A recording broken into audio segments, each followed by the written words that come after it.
Benjang mboten mangkat nggih. Ya nek iki ora, aku ora mangkat. Mlengos kaya aku. Nggih, Ndoro Ayu. Aku kok menyang tingil-tingil. Apa cah iki aku? Butuh he. Butuh, aku menyang wis ben. Ya. Ya ora apa-apa. Kok disaur utange. Ya beres. Ndak ngisini-sini dipresani para pameksa. Wah, pameksa apa? Dalang kok utang. Isen nak aku. Mbok disuwun saiki wae men padha padange to Bu rasa kongko disuwun saiki. Wis tak dadekke siji nang amplop jaluk saiki ya dobel dhek tenan. Mulih karo ngono kuwi mesti gleling kae mulih. Iya. Terus tekan omah nganggo ondrok kang serah lemrah kae. Ah dedeke mung 150 cm kok nganggo ondrok. Aku mbiyen tau mrono tak ampiri mayang jam 8 bengi melayu lho nok mergane. Ah tangi turu kok nganggo ondrok dawa banget kae. Daster dawa kedawan kae lho dadi. Weh, mayat aku ya ngono. Sampe ini. Aku.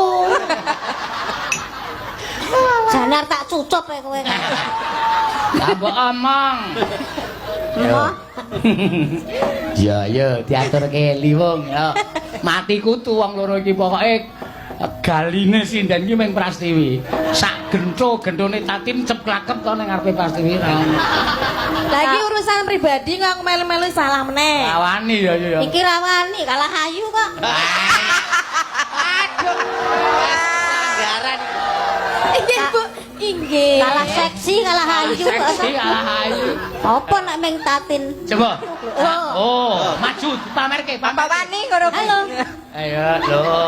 Piye? Golane. Iya.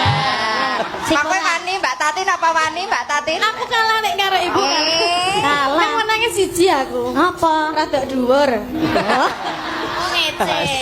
Wis. Ngecen. Ya apa-apa sing cendhek kok wis ben kok. Ora apa-apa. Ning ayu, egolane ya apik. Rasah muni ngono, mau wis Apik. saiki melek ayu. Aku elek ayu kowe. Bar ora. Ayo dadi malih ngapa? Gampang malek aku. Padha dalange mulak-malik rajek. Piye? Padha Muni piye kowe. kowe? Mulak-malik rajek. Ya, Liwong ya dijogeti. Oke. Ora. Ganas Iwan. Semungso Bu Prastiwi iki karo Aku lagi, pokoknya karo aku lagi ra cocok. Nek cocok mesti oke. Nek oke ora wis ya wis.